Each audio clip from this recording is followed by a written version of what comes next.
This is my channel right here. It's called DMC Sessions.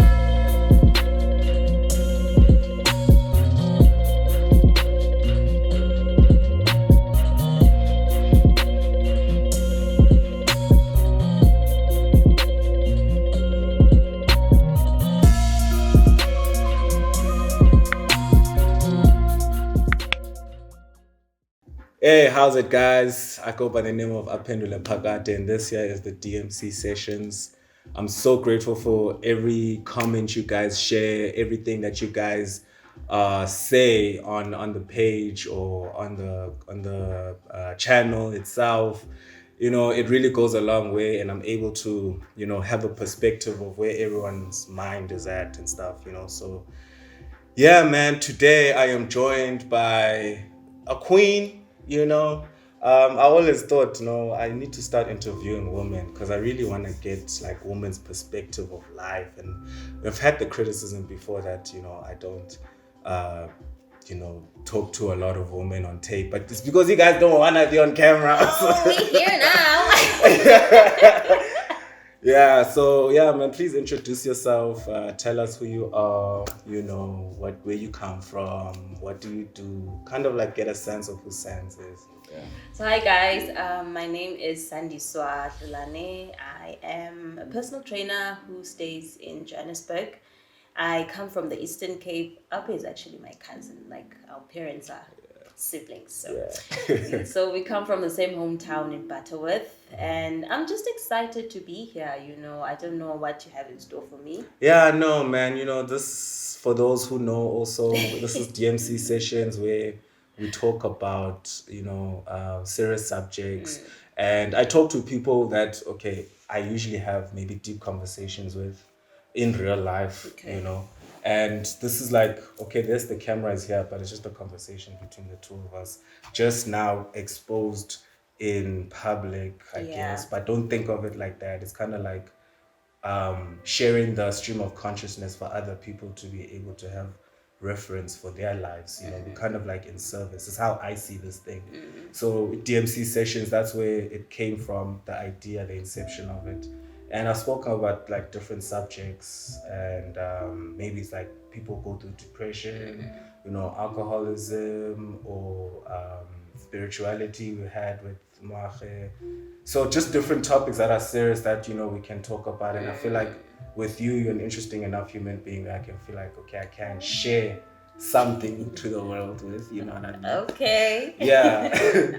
So let's start with what you do. I've seen you like, gymming a lot. Yeah. Fitness stuff. It's so funny, that question, because it's something that found me. Fitness was always a space where I always found myself in. Wherever I used to work, there'd be a gym there, and I'd always be eager to go to the gym. It became a space where I was relieving I didn't even know that I was relieving myself, like in terms of healing myself. It was just a matter of enjoying it. I was always having fun, doing spinning, boxing, weight training, cycling. Every single class I was there. 2 hours at the gym, mornings and afternoon. But for me, you went twice. Yeah, twice. It was bad.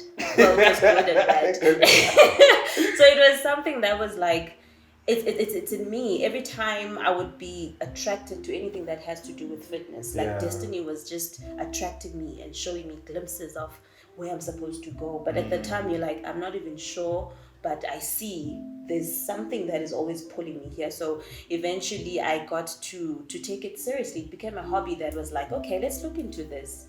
And just also being around women a lot. I'm very passionate about women and young girls. So when I would be training there and they'll be observing me and be inspired, and that time I didn't even know that I was inspiring them to just love my energy and how I was always laughing and smiling, and and I'm like, okay, there's clearly something that I'm doing here. And there's normal conversations, and then I would start training them or helping them in their trainings and stuff. And then it became a thing of, I need to look into this because it's more than me. It's more than just a hobby. It's not just a hobby. It's a part of like, you. It's a part of me. I'm like, God, okay, where are you taking me? Yeah. So now I decided to do it full time. I'm a personal trainer at Bodifuel. Oh, nice. Yes, nice. So I'm handling the sister company, which is Bodifuel Women. Oh, okay. Yes, because like I said, my interest is in women, and I just wanted to create a space for women to come and just be themselves, be safe. There's a lot of stigma around male and female gyms where a lot of males look at women differently, and we feel uncomfortable. You can't even wear your crop top and your bum shorts, show your cellulite freely, or sweat in comfortable you places have to be self-conscious all the time. So it was like, Ish, man, I don't know. I would love to have a space where we can all just be free women. Talk about whatever that you want to talk about. Be bare. No makeup, no men, no mirrors. Just all natural, So I'm creating that space at Bodifuel, and I'm loving it. I'm enjoying it. It's coming along very well. Yeah. So yes, and I also do modeling as well. Okay. So I'm a fitness model also. So it's something that I'm going into proper, because it's like the fitness thing. It was something that was also drawing me. Like I get booked for shoots. But wait, you did a competition, eh? yes, yeah. I did a fitness competition, a Biogen Face of Fitness for 2020. Yeah. Funny story. I think it was 2016. We were still staying in Savannah Hills, so the competition was running every year, and I would always look at it like, hey, how do I enter this competition? Do I feel like ready? Do I look the part? I don't know if I can talk. I can see these girls, the videos, but I want to. So I entered to 2016. I did it on my phone. I remember Asi was taking pictures of me with the phone. The pictures were wagged, but it's like, you know what? Oh, that's why you're taking pictures. Yes! Okay. So we took pictures, and I wrote my bio and explaining, because you have to explain yourself, why do you want to do this, what inspired you, writing, and then I submit. But then when the competition closed, I didn't see my entry, and I was like, oh. Okay. I was so sad. I was really sad, but it was like, okay. So every year it kept on coming along, and I was like, hey, this thing, I want to enter, but I still didn't have that confidence in myself. 2018, 2019, 2020, something changed in me. Like a lot of people, I feel like, went through a transition in 2020. Hey man, 2020 was like, okay, everybody. Everything changed, and it was like, something was like, give yourself a chance. Let's see where it takes you. You have nothing to lose. If you don't make it, it's still fine, but you will gain something within yourself. But let's hope you'll see that. Fine. I put in my entry. I take pictures, I take a video, entry video. This time I was prepared, because I was looking at the entries from the past years. I'm like, I know exactly what to do now and how to be different, because there was they were the same kind of look. It's the same look all the time. So let me try to do it differently. So fine, I entered, posted, done. Before I knew it, top 32. How did I get there? Yeah. Top 12. How? Top 6. How? Yeah, I don't so I have a 1 in 6 chance to actually win this. Yeah. But now it was like, I didn't think when I entered I would make it this far. Just to get to the top 32 was like a massive thing, because there were entries like 340 or something, like a crazy amount of entries. And these were professionals. These were professional trainers. These were professional models. They have experience. They've worked with photographers, the best makeup. They know. And me, I was doing modeling as a part-time fun thing, So when I made it to that far, I was like, wow, okay, it can only be God. It's definitely not me. After that, I didn't win, which was still fine, great, because I learned so much about myself. I was featured in the magazine, fitness magazine. I was also a Biogen ambassador, and I got exposure. I worked with a lot of photographers, and I was also the face of Discam for the Discam Fitness magazine. That story, can I tell a story about that magazine? Sure. So the Discam Living Fit magazine, it's a magazine that I used to take every single day without fail at Discam, by the supplement section. Every day I'm taking it, every month, and inside I was like, one day, God, I'm gonna be in the cover of this. How do people get here?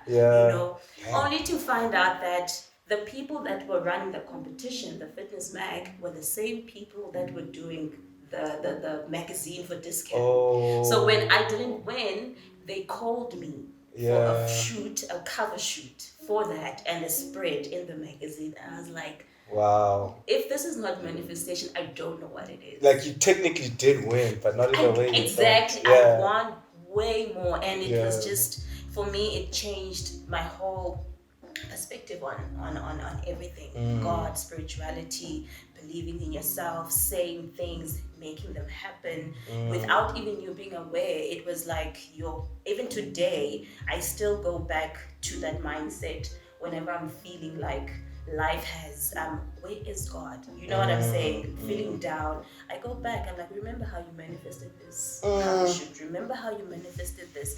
And it's like, oh, okay, woo, let's recharge, let's get back to that consciousness. Let's remember who we are. You always have that reminder of who you are. It was like that breaking point for you, the Biogen thing. Yes, definitely it was. It was that.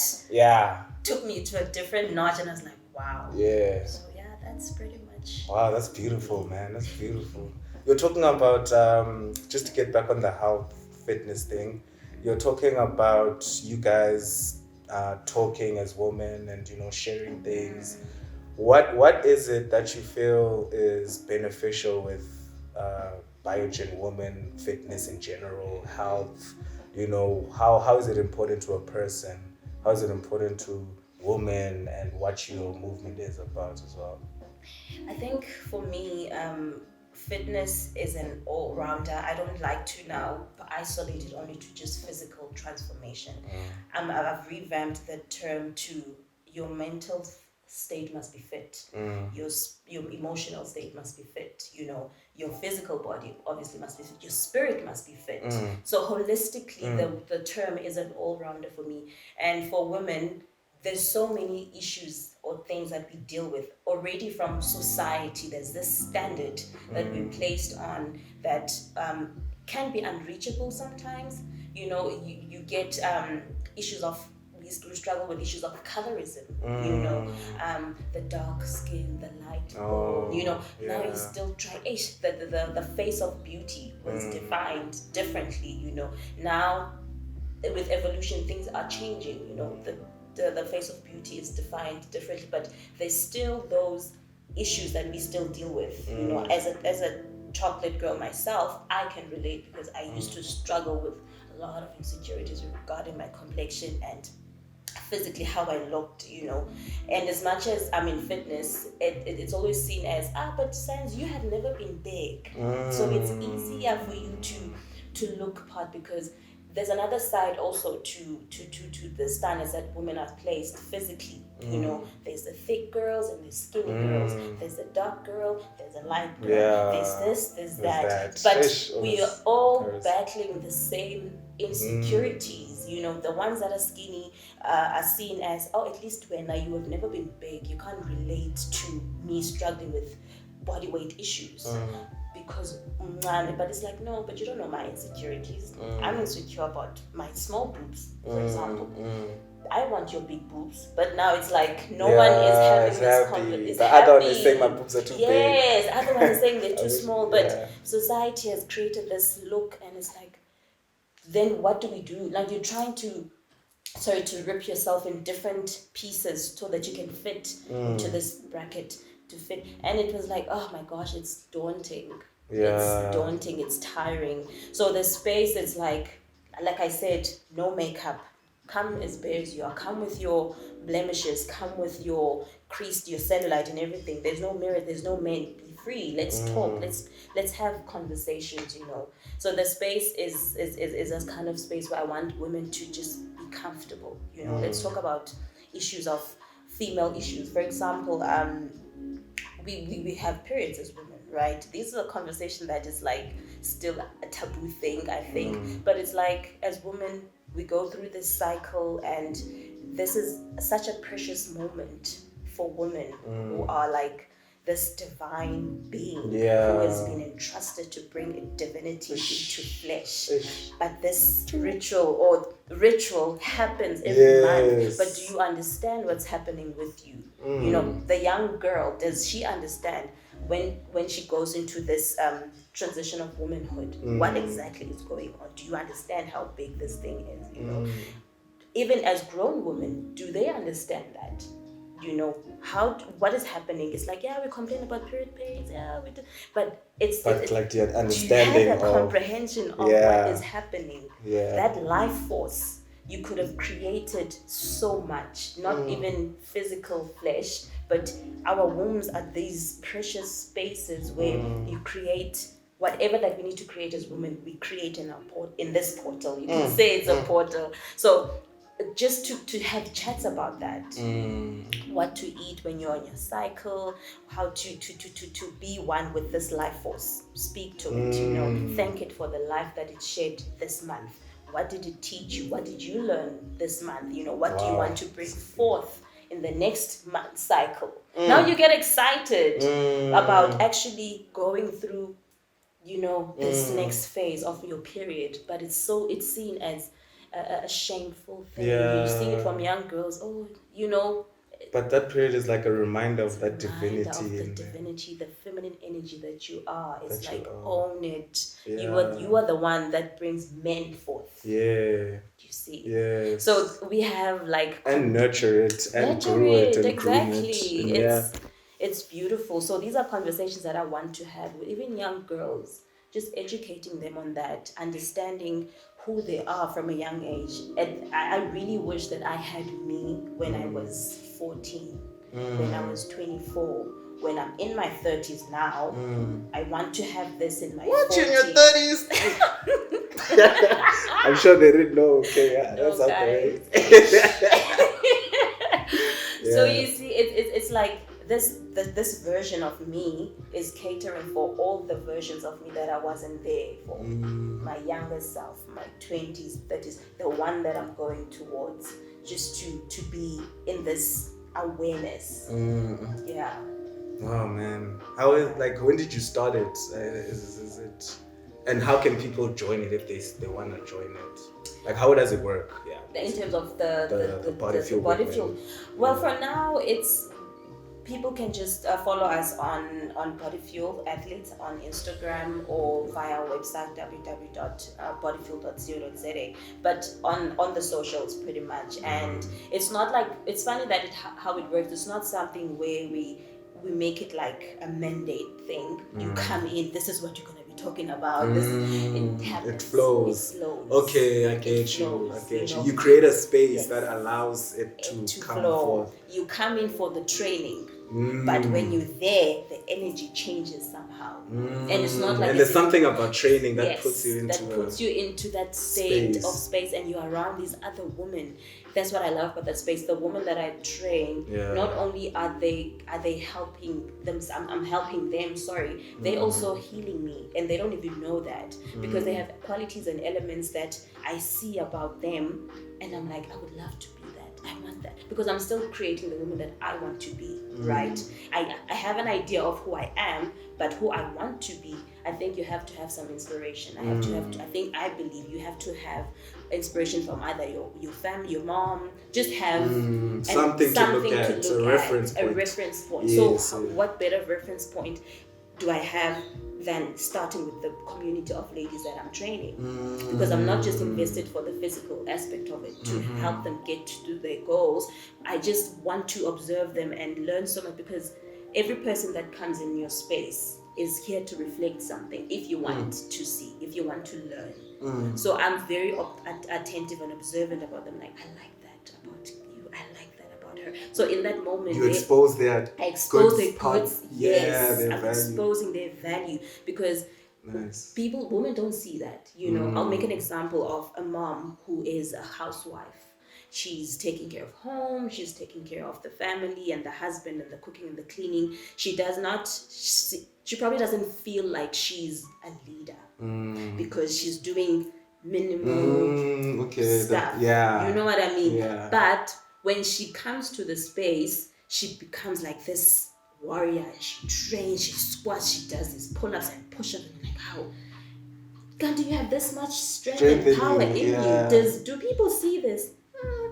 They're shy about it, because they don't also see that. They don't see it as, but you taking care of a home is a strength. You being a leader, that's a cape. You wearing that gown with baby food after feeding the child, that's your cape, right? That is your cape. Own it. You in your office with your power suit. Now these are women that are saying they're both leaders in their right. She's an executive at the office, she wears suits. That's her cape.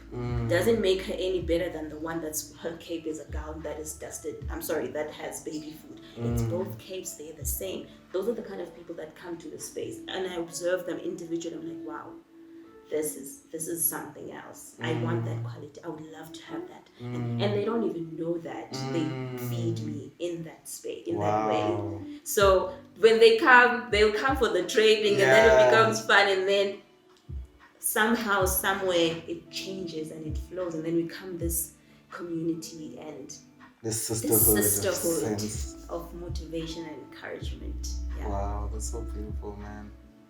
Like, I can imagine a space like that. I feel like also guys need that. Actually. Absolutely, definitely. Like, it also takes us to bring us out of our unawareness, because we also have our own insecurities, like it or not. And people don't actually think we do, because we put on the front. We have a sort of a facade. A facade. We are good at that. We are good at presenting ourselves as a certain way.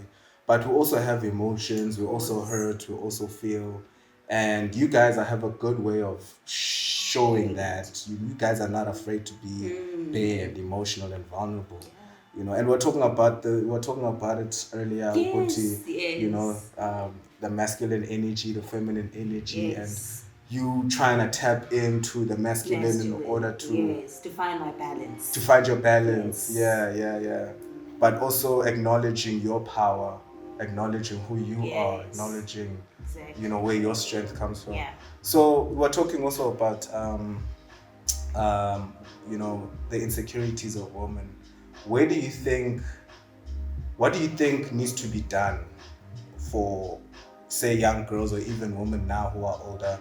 What do you think needs to be done for them not to feel like they have to have this battle competition you were describing earlier, where they have to, dress up, or they have to put on a certain facade? What is it that they need? Because when you're mentioning this gym thing, I had that idea, but showing them that they're valuable and stuff, is a good sign, is a good start. Yes. What do you think, what would you do, say, you're a woman president? Sure. Woman president. Yeah. Firstly, I would want to go to the root cause, because there's always a root cause of something where it comes from. Instead of me saying, this is what I would want to, this is what women must do. Let's go back first to, where did this come from? It always, I'll use myself an example. It comes from the relationship that you don't have with your father, your masculine energy, your first love. Okay. You get introduced to a man's love from your father. And if that is lacking, it changes everything about a woman. You don't know how to relate to men.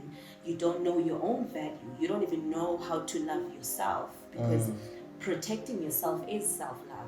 But you don't have that protection from a masculine perspective, because men already, you are designed to protect and provide for women. So when that element is not there, you struggle already from a very young age to protect yourself, to know thyself, your value, what to stand for, what not to tolerate from the male gender. But when that element is not there, you go around looking for it in different relationships, whether male friendships, whether it's intimate relationships. You take whatever that is being said. You can dress a certain way, but if that man says, you look terrible in that dress, you will take it off. So we have a huge part to play in this, it sounds. Huge one. That's the whole balance. That's the whole point of it. That's the whole point of this. A huge part. Yeah. I think the same with men also, but for now I'll be addressing from my side, from my perspective. This is my experience. Yeah. I can only speak from my own experience, and my own perspective. I can't globalize or collectively say this is what all women go through. That's not fair, So from my perspective, it comes from that element of not having that masculine figure, even if it's not your father, but an uncle or a man that is acting in this role.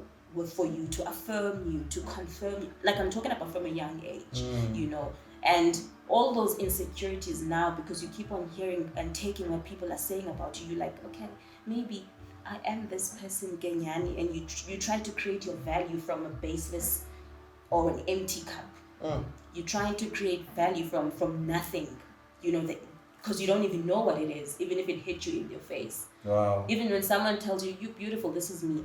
When I was young, you're so beautiful. I'm like, I'm not. And you genuinely believe that. I'm not. You're just saying that you because thought they lied to you. You're lying to me, or you want something from me. You know what I mean? So those things, then you start making them about yourself, and you're like, move in that character. This is who I am as a woman. This world, society wants me to dress this way, putting on these weaves, these lashes, all of this. I'm taking whatever that is given to me, and I'm creating and molding myself and walking and in this version to fit the world, because I don't want to be alone. I can't be by myself, because when I'm by myself, I don't know who I'm going to be. That's when you actually, when you're by yourself, that's when you actually learn about yourself. Actually, I don't like this. Why am I doing this? Why am I wearing this? No, this is me, and be confident in that. Even if you get to that point of confidence, someone can come and say one thing, it breaks your whole. It just shows your foundation was already flawed from the beginning. It can take you back. Wow. So you have to rebuild again. Building, okay, this from a genuine place now, of self-love. Of self-love. But it's so tough, like the concept of self-love, like we were discussing on Sunday. How do you love 150 trillion cells of yourself, different particles of yourself? You must learn to love all of that. It's not as easy as we say it is. It takes time to actually get to know yourself, thyself. It's like, woof. Yeah. It's a journey. It's a journey, and I don't think anyone can figure it out in one period. Yeah. This is still my perspective. Yeah. Because even as you grow, you keep learning more and more of yourself. More of yourself. You change. You change. Different versions of yourself. Yeah. You get it, and that's what I'm going through now. Like, back to your question, how do women heal from that, you know, or see themselves? You have to at some point let go of your versions, because we have different versions of ourselves with every person that we've encountered. Like, you probably had a version of me when we were in our 20s, and that person, you're still holding on to that Sandiswa, and now I'm a different. You've changed. I'm supposed to change. You're supposed to change. We're like, that's what humans, growth is. Exactly, we're supposed to evolve. But when you're still holding on to the experience that you had of me, where I was, let's say, I was rude or tuned. I was like very rough and rowdy. Now I'm a different person. So you've heard people always referring to your old version when you've grown or changed, instead of embracing that. Wow, you've actually changed. You're in a good space. You're in a good space. Things are looking good for you. So letting go of that also. We please a lot. We please a lot. We want to always be pleasing people, their needs, catering for their needs. You need to let that go as women. Cater for your needs first. The love that you give someone else, give it to yourself first. Feel it, like you know. So it comes from a real place, exactly, like you know how it feels. You know exactly how it feels. You know, when I think in science they do say that we have these hormones, your serotonin, your oxytocin, like the love hormones, and you like when you're in love with someone, you feel that energy, then you give it to them, and then you see how the person is receiving it, but it's like, I don't know how it feels. I'm just giving it. I now want to feel it. You also need to feel it. I need to feel it first, so that when I give it, it's like, enjoy it. It's like with the gym thing, you went through it first, you got the benefits, and now you are sharing it because I can see how it made me. Now I'm seeing myself outside of myself. Of yourself, you know what I mean? I was in it now I'm outside, and I'm like, wow, observing. So this is how I felt. Yes, because you see the beginning, because you forget about your beginning, because now you're in it. But now when you get someone for the first time, it's like now you become more patient, which is another thing we need to do as women. Be patient with ourselves. We always are so hard on ourselves, very, very hard on ourselves, very strict, because we want to go back to pleasing, to go back to maintain that version that people know, it's a lot of work. It's a lot of work. We just need to own our sensuality, own our sexuality more than anything, you know, because also on how we dress, we get judged on that. Your skirt is too short. You're a married woman, you can't wear that. You're a pastor's wife, you can't wear that. You know, there is, well, for me, I would say it's a person knows why they do that. It's not my place to judge.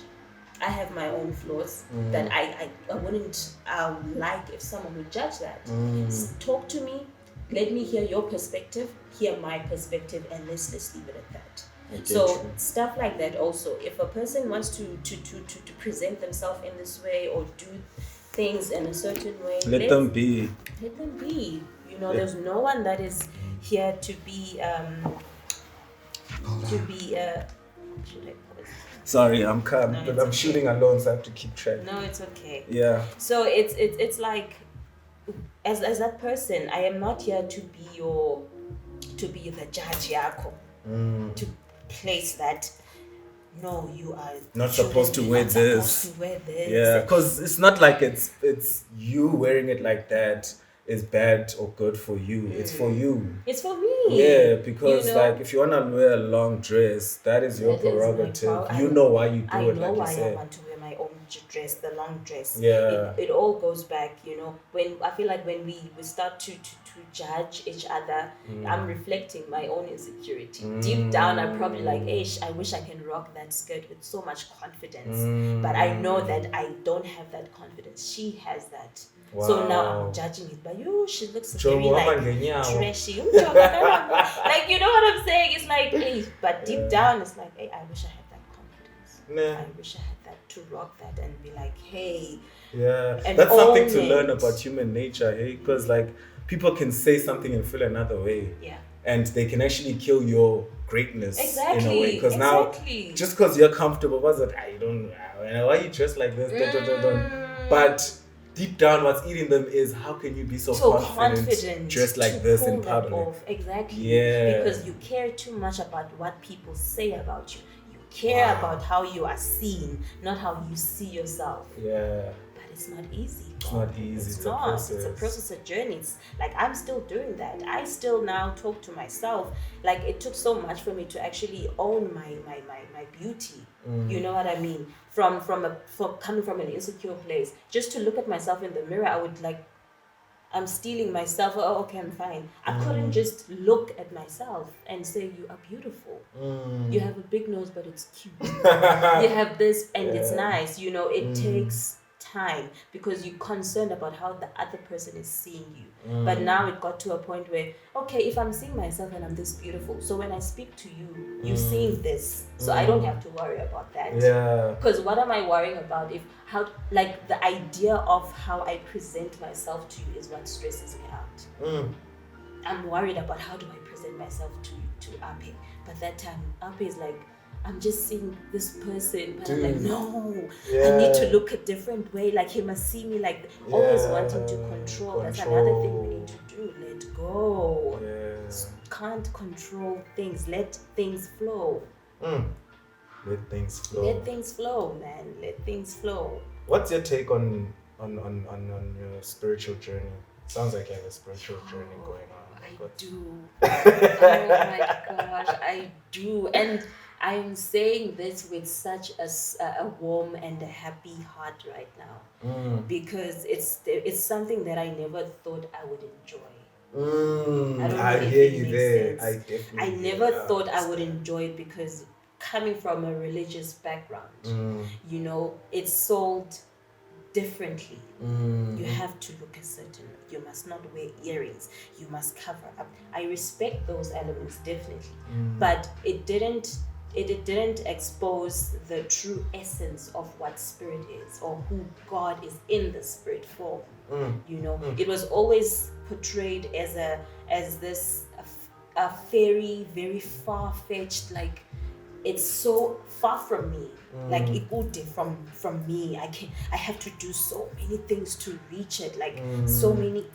I don't know if you get what I'm saying. I get you. You have to check boxes before I can actually feel this God, but only to find out it's like it's here. Yeah. Like it's here. And it starts slow, It step by starts step, slowly, each thing. slowly, each thing, and you're like, wow. And you start going back to like I mentioned with how I manifested things. It goes back to that. Now you start learning about him outside of the church concept or how he was sold to everyone. And this is not me saying it in a bad way to crush anyone's belief and stuff, but I'm talking from my own personal experience that I'm starting to feel him more than talking about him. And I'm using him loosely. Yeah. You get what I'm saying? Because we're in language. Yes. But you understand. I understand exactly that. So it's like now I'm experiencing, I'm walking in what I've been told. I'm experiencing what I've been told about God. And I'm seeing God in different ways and different things. I see him in people. I see him, I feel him in nature. I see him in the animals. I feel him in the birds. Like the birds, it's crazy. It's like you start to understand how massive he is. How endless, how infinite, no boundaries, like no limit. No limit. And also the concept of owning your throne, because that's your seat. And I was like, for a minute in the journey, I was questioning God. I'm like, God, are you telling me that that's my chair there?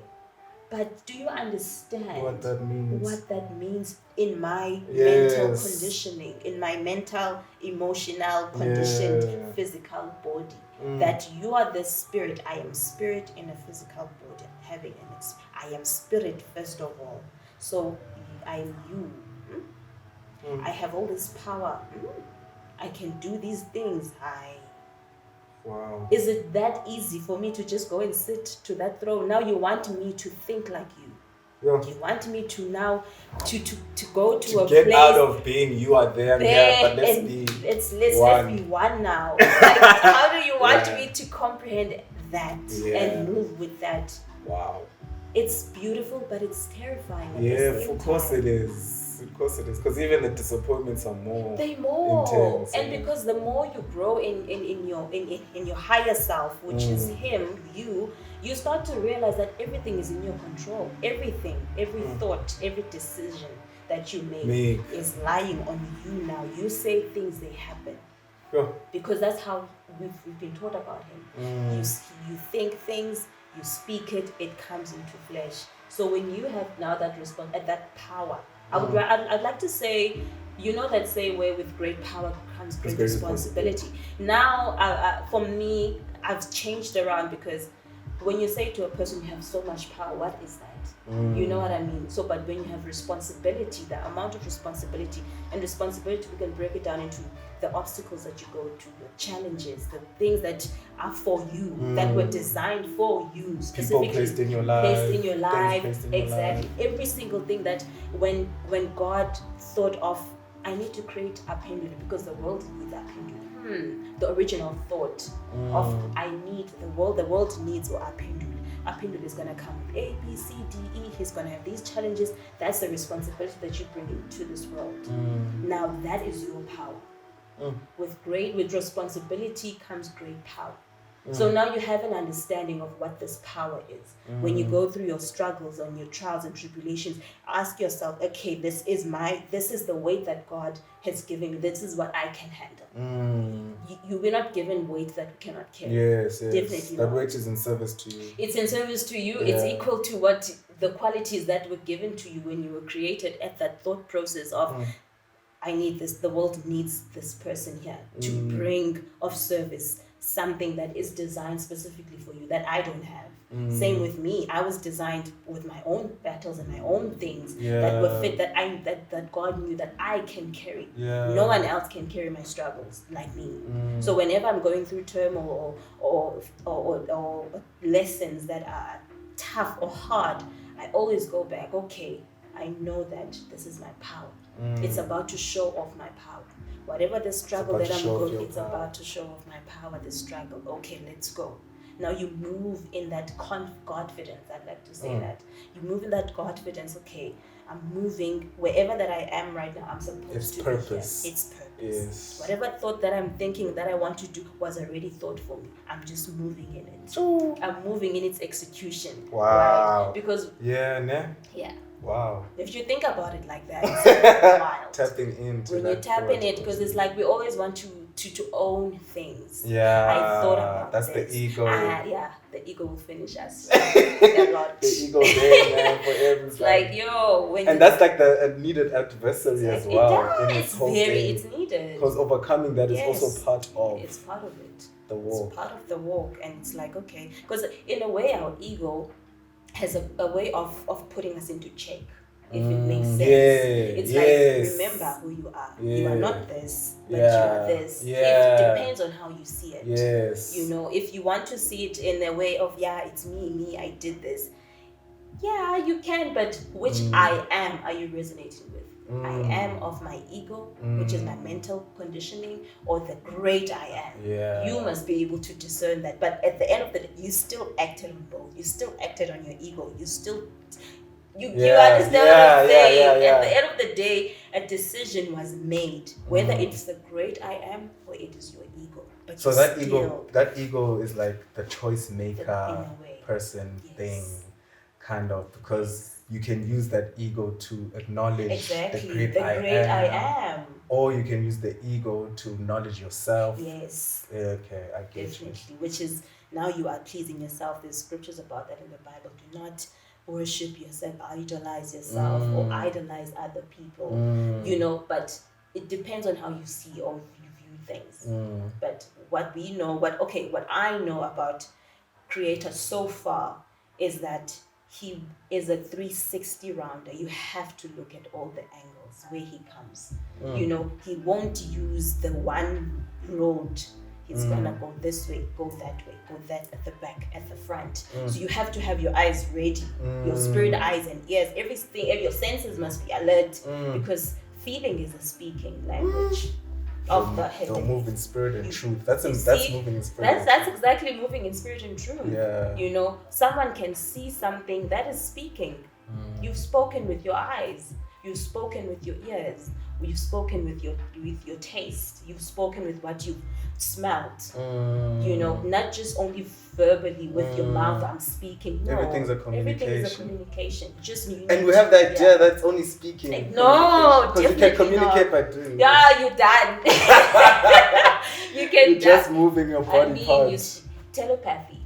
Yeah. So that's a skill that we all have. You can speak with thoughts like, things is done. And you've spoken and it's done in a room of people. And we know especially when you know each other. When you know exactly each other. Oh snap, this just made I just thought of like a relationship where you guys know each other and it's like, I'm going outside but I'm not saying it. Like if you're speaking about joining yourself to Creator, you can have that intuition even with that spirit. To be like, okay. It's done.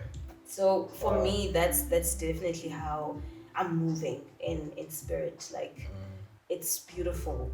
It's really beautiful, and it's something that I would want for everyone to tap into experience. Yeah, because everyone has their own thing to offer. I always feel with every human being because we have this idea there's so many human beings on the earth, like it gets overwhelming in our minds. Yes. But like we might find we're not even that many. We're not. Just to say. Really. So if you have your own ID fingerprint, dude, like that thing always blows my mind. It blows my mind, and like there's not another sense. No, there will never be another. It never was. I can have someone who looks like me, or I look like different individuals, but at the same time, it shows we are created from the same source. Yeah. You've seen people like, you look like someone. You look. So how I always personalize it when someone says you actually look like this person. I'm like, oh, but Creator took that nose and is like, I'm gonna give Sans the same nose or tweak it there and there to have that. It's the same person. We are the same person right now. Like, it's just we reflect it differently. And our experience here is different. So he wanted to experience himself in this way. He wanted to experience himself in this way. I mean, you just need to own it. And this owning means wholeness, his wholeness. His dark side, his white side, light side. You tap into that. Let's Hey, let's that tap one, into I that. was so scared to Since you mentioned it, because it's very so taboo, scared. man. Like they'll be like, "What? Good God has a dark side." Like it'll Very make someone very shiver, uncomfortable. you know. But it's like what we were saying when we were linked up on Sunday. We're like, everything with balance, you know, it's about how you use what. Like when do you use the evil, you know, for a situation that is justified. You know, if you have to correct somebody, you have to kind of add a little bit of evil in there, you know, in order to correct. So it's for the good. So good. You know, it works out for the good. Like, so it says, like, works everything out for you good. Yes. So the goal is the good, but the bad is also needed for the good. So it's like, you still have this understanding of, okay, I am this and that, but I need my bad elements for certain things to get the good out. Definitely. And it's a very heavy one, you know, when you tell people who are, again, I'm going back to religion, but I'm not disrespecting anyone, in the concept of the devil and angels and the dark side, we must stay away from that, cast it out. It's still like, but who created this side? It can't come from nowhere. The other dark side, it had to have come from somewhere. Everything is. Do they ask themselves that if God is the creator of every single thing that is created by one spirit, where is the other side then coming from? Are you saying there's two spirits? These are the questions that I used to ask myself. I'm like, but is the two spirits then, is the spirit of God and the spirit of devil, but then God created everything, so where is this other dark side coming from? It's actually, now in the journey you start to realize, understand, it's created by this one force. You know, if we go back into the story of the devil, and in heaven it was an angel that was staying there, you know, then cast out into the earth and then created its own, you know, world and kingdom. But where he created his kingdom, if you want to say the information or the database, the structure on how to create, where did that structure come from? It has to come from the structure that he's used to, the heavenly structure. Do you understand what I'm saying? So he created a structure of copying what is there, as above so below, type of thing. So the different levels of in heaven, that's the same in the other world. Level 2 is the same. It's copy and paste from something that's already been there. Exactly, they have hierarchies there also. We don't know, but if we understand the concept of above as below, then it's self-explanatory. It makes sense. So when that separation of this one is bad, this one is good, but we are all striving to be in our higher selves, which is God, and we know God is wholeness, is yin, yang, black, white, darkness, light.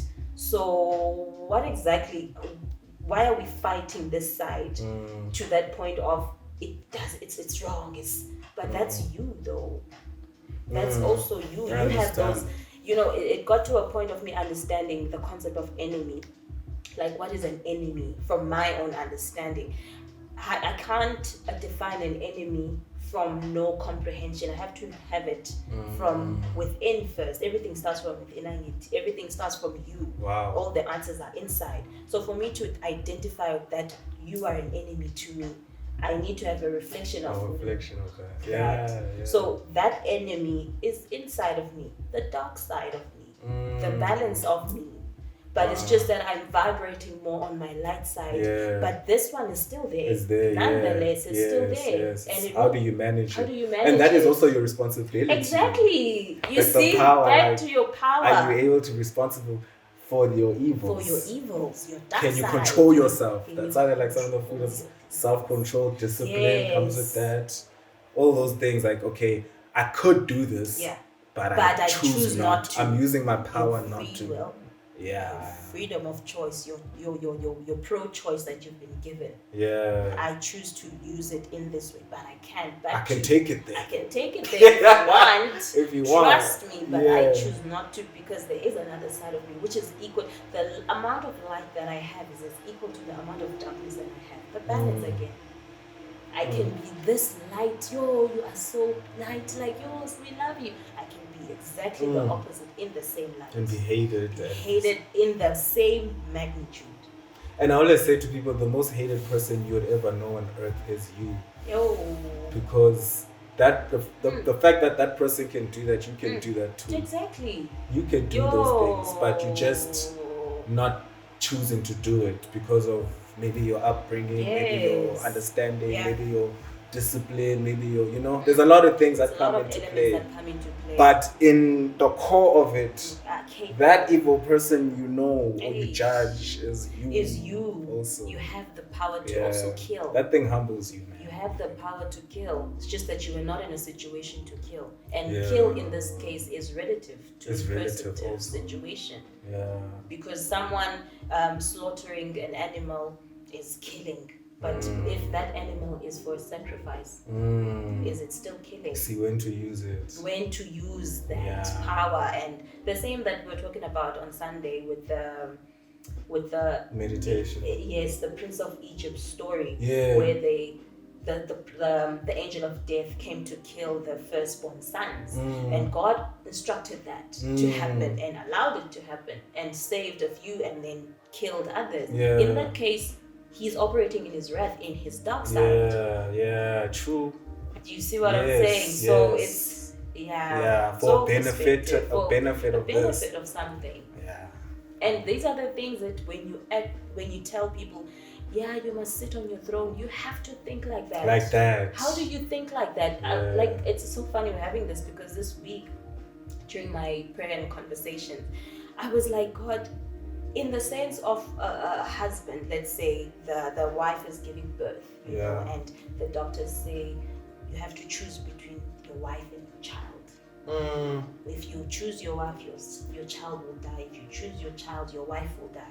In that moment, you have to make a choice. And outside, whatever choice that you made, you'll be seen as you chose to kill, regardless. That's deep.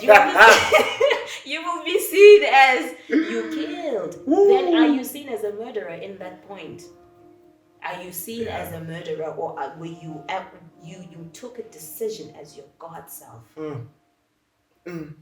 to make that tough decision? To make a tough decision. And that's what being a king is. A king has to make tough decisions. You have to make decisions, and you can't blame anyone. That's you're the final say. Yep, you must decide, and whatever decision that you've taken is on you. You can't blame the doctors. They said. Who took that decision? You were operating as your God self in that moment. Wow, man. That is what sitting in your throne comes with. It's not easy. But we all have to sit in our thrones. Yeah. You can't run away from your seat. There's only one seat. You just also kind of painted a concept of God also in a way. It's crazy. Some of the decisions make people judge him for. It's dude, if you're in true justice, you have to sometimes make tough decisions. Because we're also like humans. If we are we have our own free will, God can't control our free will, so He has to work with us. We have to work with Him. It's like, guys, help me. It just reminded me of the movie Bruce Almighty. Is it Bruce Almighty? Bruce Almighty, Yes, where he's like, he's God for the day. He was confused because of the power. He thought it was gonna be easy, and there was so much chaos and destruction. The lesson there is like, you think it's easy, but it's not. That's why he split himself in these billions of people, which is us, gave us everything, the power, the universe, every single thing. It's like, okay, guys, I need you to help me here, please. I'm giving you the power and the free will. But you can always say no because you have free will, but we're like, really? Do we really have to? Do we have a choice in this? But that it comes with understanding. So it's like, let's help him where we can. Not that he needs help, but let's do our part. We can't just be like, so that we can sit back. It's God. We blame God. Where is God? You hear these stories. Yo, man. Where is God also? So exactly. Come to the table. Yeah. But yet we want to always benefit or live in his good side. When good things are happening, oh, praise God. But when bad things are happening, where was God? It's like, and sometimes we know sometimes we get ourselves into we get situations. into these situations and we just want someone to blame. Yeah. We can't take ownership of everything that we do. And Yeah. that's what that's the the accountability. Yeah, that's also The growth. obedience. Yeah. When you're obedient and you surrender and you know that, okay, that's my chair, guys. That is my throne. I'm chasing myself right now. But I have to, I have to woman up, man up for it. Yeah. And it's a lot. It's a lot. Wow, man. I wanted to ask, as Sans, where do you see yourself going? Like, and actually, before you get to where you see yourself going, tell us about the journey you went from like work life, and coming out of that, because I know that backstory, so I just want you to share that as well. Like coming out of work life and now being in this space. Where is it? How is it? Where are you going with it? Just. Wow, that transition was definitely not easy because when you've been fixed into a mindset and a way of doing things and a way of living from a very young age, that indoctrination of you need to go to school, you need to go study something so that you can work and have pension, medical aid, or have security.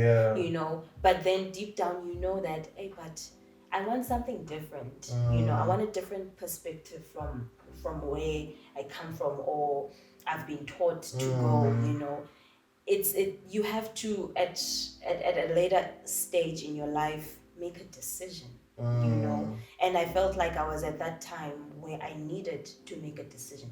Again, back to my higher self. No one was gonna make the decision for me to say, okay, we see that you're not okay, you are bored, or you're not feeling like you fulfilled, because I started feeling like that. I started feeling like I'm living a purposeless life. I'm just surviving, I'm not living. Yet I know that I have these gifts, I have this talent, I have these things in me. Sometimes you can't even pinpoint it exactly, but there's that feeling of knowing that, no, man, I'm destined for bigger things. I'm not just here to work and get a salary until I get to 65. That time you're still in your early 20s and you're like, I know. For 40 plus years, I must do this. No, that pattern, that routine. I'm like, no, God, there has to be something bigger for me. I can't. This is not the life that I signed up for. Now, as if I know which life I signed up for. No, I'm like, no, but this though, I know. But your spirit knows. My spirit knew that this is definitely not this. And it got to a point where now, because I've been working since 19, like from a young age, just doing odd jobs there and there, just to help at home. At the end of the day, I knew where I came from. I came from a home where my mom is doing everything by herself, and the least that I can do when I get to a certain age, let me help. I don't need to ask her for toiletry money or money to go out with my friends at the time, university. At least if I have like these small jobs, like promotion jobs, I can have some pocket money so that I don't have to, Mom, I need this. She's paying for my school fee, she's paying for my apartment, rent where I'm staying. So I started working from that age, and since then it's been the same thing, but like I said, fitness was always the one thing that kept me sane. I would always find myself in a space where there's a gym, and I would always train, then go back into the same mindset again. Yeah. There was always that. I used to go in lunchtime, man. Yes, lunchtime. So in and I'm out, going in and out. Literally an hour you go, like just fuel something. It was so deep now that I think about it, because everywhere God placed me to work, there was always a gym there. Every time, lunchtime, I'm there, I'm back at work. Okay, just to get something fulfilled, but I didn't know what it was. And then with time now, the years went, and this is, I think, Hogan Lovells was my fourth real job, you can say, and it got to a point where it was like, no, mentally now, no. You know when your spirit is like, I'm done. I'm tapping out now. I'm tapping out from this red race that you're doing. Yep. You, mind, yako, and your body, deal with it. I'm done. Spirit, I'm done. I felt like a zombie. Like, no, I'm just a robot now. I'm depressed mentally. I have anxiety. I can't sleep. I have nightmares about this place. Going to the office gives me anxiety. And I'm like, I was never like this. You know, I probably was, but I wasn't aware. But now, because I'm in the journey, now I'm aware of myself. And I'm like, no, this is not right. I have to make a decision. I have to make a choice. And making that choice came. So you're growing in between them. Then Exactly. you started feeling like, yes, now you saw. Yes. Okay. And then when I knew that I needed to make the decision, no one is gonna say randomly, oh, God comes down amazing Leslie and say, okay, it's time to go. No, I needed to make that decision. And when I had a dream, when I was home, I had a dream of, I was having a conversation with my manager, telling her that I'm leaving. And because it's a US based company, so it was remote. But in the dream, it was so real. I even wrote that exactly the words that I was saying in the dream, right in the next day. So when I got back to the office this year in Jan, I typed it down. I typed my resignation. Hey, I typed the letter down. I hadn't put a date. And I was like, okay. And now I started to channel all of my energy and my thoughts in this because I needed to now to affirm myself that I'm actually going to do this for myself, because I could easily talk myself out. No, like you still. What are you gonna do? What are you gonna do? How are you going to survive? Yep. But something greater was convicting me that you need to leave. And the deep thing about how God communicates with me, in the spirit of me about to leave Hope and Logos, there were so many things that were happening spiritually with people at the office. He was exposing so many things that were happening that I couldn't see, and he was communicating through me for other people. And those people were actually in spaces where they needed to hear something like what God, I don't know if you get me, they were needing to hear God's answer in a weird way. Okay. From whatever situation. I would have a dream about someone and I go to them and I tell them like, I'm going through something like this. I needed to hear this. And I'm like, and it happened in the month of when I'm about to leave. Wow. And it was just one after the other. And I was like, okay. And then I felt like my time here is done. I felt it. Just knew. I knew I'm done. I served my purpose in this place. It might have taken me 3.5 years to see that, but the last year and the last month, that's when I knew, okay, I'm done. My purpose here, I served it. There's nothing. And that's a great way to see life. I saw it like that, and I was like, I'm done. And there was no regret. There was no regret, and I stated my truth with my managers exactly the way that I was saying it in the dream. That's weird. I said it in that manner and I left. And after that, it was a delayed reaction. I think maybe I would say grieving it for months back because of how I was feeling. So I was letting all of that energy out. So when it happened, it was like a sigh moment. Yeah. You know, it was a sign of relief, and just now, okay, where do we move now? Because I got to a point where like, okay, God, where are we going now? Right? I know that the direction is definitely fitness, but there's other elements that I also want to do. There's other things that I'm also passionate about. Not outside of fitness. I'm passionate about helping the homeless a lot. You know, I love doing small gestures like that where I would buy clothes like blanket drives and stuff. I'm very passionate about helping the homeless.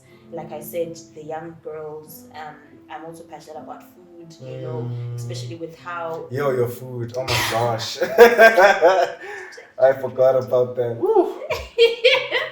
Oh know Lord you have were mercy. exaggerating, but No, I'm not exaggerating. okay, all That's right. So now just also learning about the body and food from a different level. Now I'm excited to learn more about creating meals that are going to be helping people spiritually inside, and not just for the sake, oh, it's nice food. No, it has a meaning. It has a meaning. It has a meaning now, Food has you know. meaning. So those are the other things that I want to do. Okay. Modeling also is definitely, but defining modeling in a way that speaks to me now. Okay. You know, addressing all the issues that I was talking about, colorism, and trying to heal that. It sounds like you're kind of getting pieces of what you should be right definitely, now. I am. And I feel like it's sculpting into one way, one thing. And I always tell God, I'm like, God, I don't have a plan B here. Yeah. There is this plan A. Everything must work from this plan. I don't have a plan A, B, C, D, E. And it's something that obviously when you leave a stable salary or a company, those are the things that people are going to be asking. How are you going to afford? What are you going to do? You need to know what you need to do. And sometimes you don't.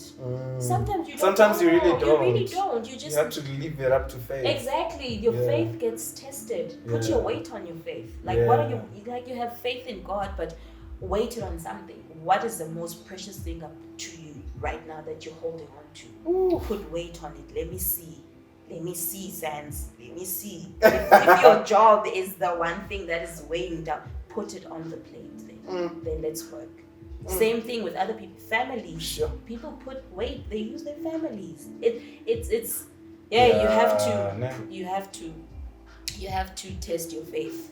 You can't, like I always say, you can't ask for gifts in shallow waters. You want deep gifts in shallow waters. You have to go to the deep. You have to go deeper to collect that.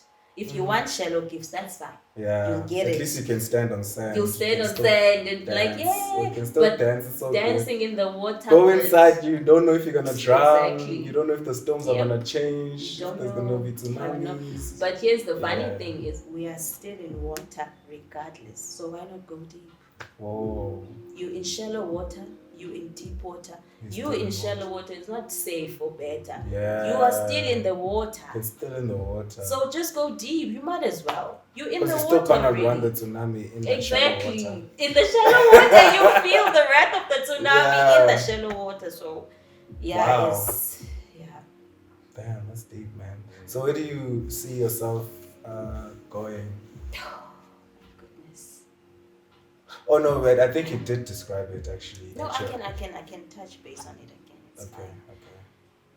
I definitely want to be in a space where I can. How do I say this? I don't know if evangelism is the right word because it's been sold differently from church. But I do want to be an evangelist in helping people discover who they are. You know the concept of saving souls. It's been sold so thick and heavy at church. Like saving a soul is a big thing. Yeah, it's big. Yeah. But for my realization, it's like the smallest thing that you say can save a soul. I might not know what you're going through right now. You probably needed the last thing for me. Like that's fed on the camel's back. Yeah, that's breaks the camel's back. And it's like one thing that I say to you, it's over for you. Yeah. Or you need one good thing that I say, it's actually what you needed. Yeah. I kind of saved a soul because I don't know what's going on. That's evangelism for me. I want to be an advocate of making people realize who they are and what I have been called for. Right now, I can identify it as through fitness, like I said. Other elements will come from that. I can't fully say I know the direction in clear form. I don't want to walk in that ignorance. As much as I'm walking with God, there's no eye of mine that has seen the things that is done or heard. I think that's saved. So I want to always be humble, to always walk in that no eye has seen, no ear has heard, no mouth has spoken the things that God has for me. I want to be walking in that humility.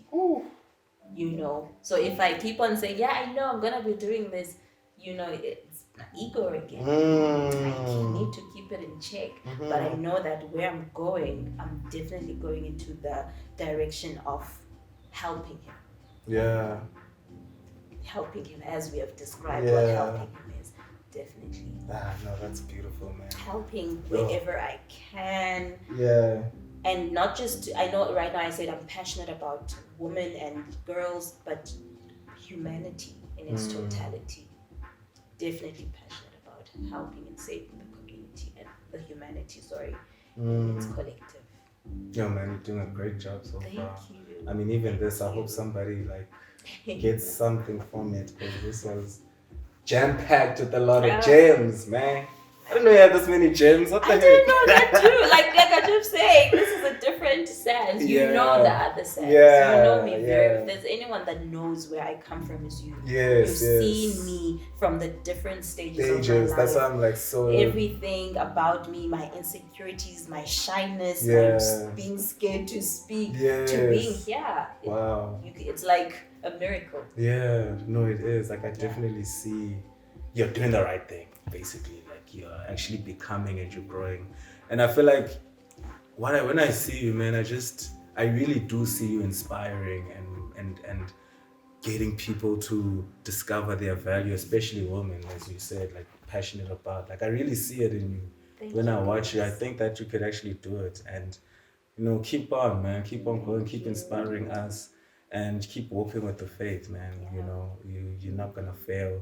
And you took a big step by leaving where you were, leaving the comfort, leaving the safety, getting into a place where you have to now trust. It's like you have to fall and expect to be caught. Like that's a scary thing. Even when you do it, when we were young, we used to be like, you don't know what's gonna catch you. Don't know if you're gonna catch me right, even if you are gonna catch me. Am I gonna bump my head? Exactly. There's so many things. But it's like that thing, man, you tapped into actually gets you now into an exploration, adventure place of like, okay, now I'm discovering more of myself and I'm healing myself, healing the world. Yeah, but hey, man, I really appreciate this. I think we can close it off. Yes, it was a beautiful interview. Thank you so much for sharing. Thank you to you. You're doing great things. Like this platform, and I've also witnessed you grow within yourself. Like getting comfortable in your royal stature. You have this thing, and you've always had it from Dala. Like you had this thing about you where you own yourself unapologetically. And I did envy that, to be honest. Every time, as much as I was slightly older than you, but I envy that about Ukwambi. He stands for what he wants. Even with family, like you fought for yourself, and I was like, damn, I want that. So it's beautiful to witness you now being yourself comfortably, like at your own pace. And this podcast is just something that it's also your healing session. It's your diary session in a way, because whoever that you meet, they have something to share. You have something to share. So it's in exchange. And I love this, that you're becoming comfortable, man. I don't know. Nah, thanks, man. I'm trying not to blush. No, actually, it's interesting you say that, like it's therapy, because like what you said, when you used to get out of work and go to the gym, I used to get out of work for lunchtime and do this. You see what like I'm I used to literally, because I used to stay in Randburg. I was in the area, so home wasn't far. So I was like, okay, 2 minutes, I get home, and then maybe I'll prepare something to eat. And then I just light the camera and then I just start talking, I'll start talking about things. And in that, I started like discovering the passion I have for speaking and sharing and speaking in front of the camera. I've always liked speaking in front of the camera, and stuff. So I was like, no, man, I could actually, do this, because I do music, but it's not just the only thing. I feel like I have something more to give. Definitely. So I appreciate when you say that, because it just took me back there now. But I did actually used to do this therapy. Definitely. I'm glad you saw that. Wow, man. All right. Guys, thanks for joining us. I hope you guys like, subscribe, comment if you want, and share it if you want. Also, all helping each other here. It's all a journey. And I really hope that you take something from it, that you learn from it. And yeah, man. Thanks, Sans. Thank you. Peace out. Bye.